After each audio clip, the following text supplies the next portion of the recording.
The keeper's hand reaches for the gate latch. It's 4:47 p.m. Shift ends in 13 minutes. But before the metal clicks, something small and fast launches from the corner of the enclosure. Punch doesn't make a sound. He just moves. And when his tiny fingers wrap around the keeper's ankle, everything that was supposed to happen next stops happening. This is the moment the internet couldn't stop watching. Millions of views. Thousands of comments. Everyone asking the same thing. Why did he do that? But if you look closer at what happened in the seconds before Punch jumped, you'll see something most people missed. Something that explains why this wasn't just cute. It was calculated. Let's rewind. Punch didn't arrive at this zoo as the confident little climber you see in videos today. 8 months ago, when he first came to the primate center, he wouldn't come near anyone. The keepers would enter his space, and he'd retreat to the highest corner, clutching that plush gorilla toy like it was the only solid thing in his world. Eye contact lasted maybe 2 seconds before he'd turn away. Touch. Forget it. The keeper in this video, the one whose leg Punch would eventually claim, started his rotation in Punch's section 3 months after that arrival. His name doesn't matter for this story. What matters is what he did differently. Most keepers followed protocol. Enter, clean, feed, observe, exit. Efficient, professional. But this keeper added something the manual didn't require. He sat down. Not every day, not for long, but twice a week. After the main feeding, he'd sit cross-legged near the center of the enclosure and just exist there. No treats in hand. No coaxing. He'd check his watch, write notes on his clipboard, sometimes hum under his breath. And Punch would watch from his corner, motionless except for his eyes. The first time Punch moved closer, it happened on a Tuesday. The keeper had been sitting for maybe 11 minutes when Punch took 3 steps forward, stopped, then retreated. The keeper didn't react, didn't turn his head, just kept writing. The next Tuesday, Punch made it 5 steps before retreating, then 7, then close enough that the keeper could see the individual hairs on Punch's small hands. It took 6 weeks before Punch touched him. But here's what people don't understand about that progression. Punch wasn't learning to trust. He was learning to predict. Every interaction became data. When the keeper arrived, how long he stayed, what sounds he made, whether sudden movements meant danger or just routine. Punch was building a map of safety, and that keeper was becoming a landmark on it. By the time we get to the day of the video, Punch and the keeper have a rhythm. Morning check at 7:15, Punch waits by the food platform. Mid-morning enrichment at 10:30. Punch brings his gorilla toy to wherever the keeper is working. Afternoon feeding at 3 o'clock. Punch eats only after the keeper places the bowl down and steps back 3 paces, always 3. Then comes 4:47 p.m., and that's when something in the pattern breaks. The keeper enters for the final check of the day. Routine observations, water level, enclosure condition, behavioral notes. Punch is in his usual spot near the climbing structure, toy tucked under one arm. The keeper moves through his checklist. Everything normal. He turns toward the gate, and Punch moves. What the video shows is adorable. A small monkey launching himself at the keeper's leg, climbing with determined little movements, finally perching on the keeper's thigh while the keeper tries and fails to keep the straight face. What the video doesn't show is what Punch did in the 4 seconds before he jumped. He looked at the gate, then at the keeper, then at the gate again. His head tilted 7 degrees to the left. His weight shifted forward onto his front feet, and his eyes tracked the keeper's hand as it moved toward the latch. Punch knew what that hand motion meant. It meant the pattern was ending. It meant the keeper was leaving. And for the first time since their relationship began, Punch decided that wasn't acceptable. The jump itself is quick. Punch covers the distance between the climbing structure and the keeper's leg in less than 2 seconds. His fingers find fabric, then skin, then fabric again as he climbs.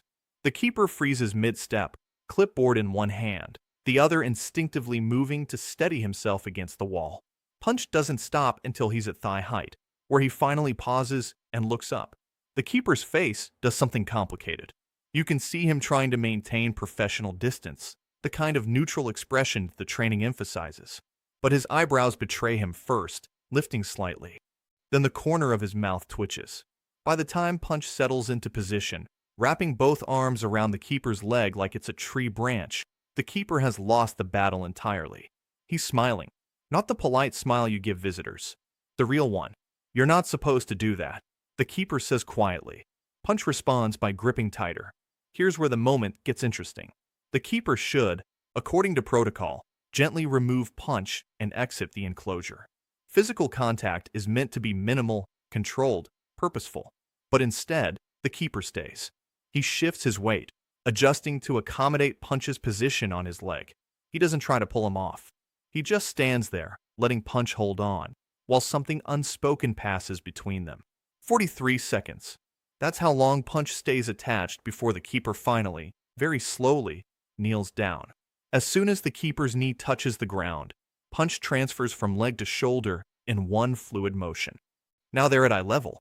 The keeper's hand comes up, not to remove Punch, but to steady him. And for maybe 10 seconds, neither of them moves. The video that went viral ends here, with Punch on the keeper's shoulder and the caption about melting. But what happened next tells you everything about why Punch jumped in the first place. The keeper doesn't leave. He sits down completely, cross-legged, the same position he's used for months during those quiet observation sessions. And Punch, after a moment's hesitation, climbs down from the shoulder and settles in the keeper's lap. Not clinging anymore, just sitting. The gorilla toy gets repositioned so it's sitting too, propped against the keeper's knee. They stay like that for 9 minutes. The keeper eventually pulls out his phone and takes a few photos, the kind that won't make it to the zoo's official social media, but will probably live in his camera roll forever.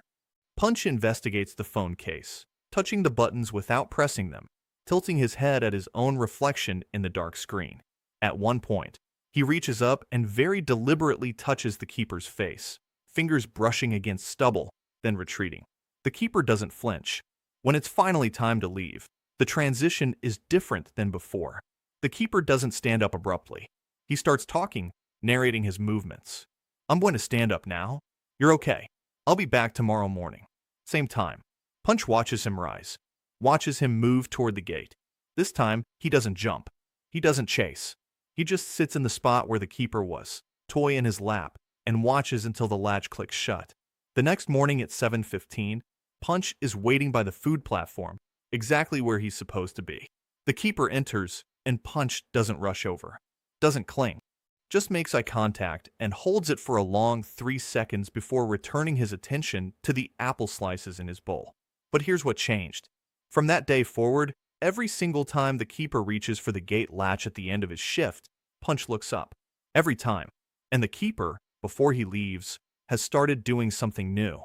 He stops at the threshold, turns back, and gives a small wave. 2 fingers. Quick. Punch doesn't wave back. Macaques don't wave. But his eyes track the movement, and he stays in place until the keeper is gone. The video made people feel something. That's why it spread.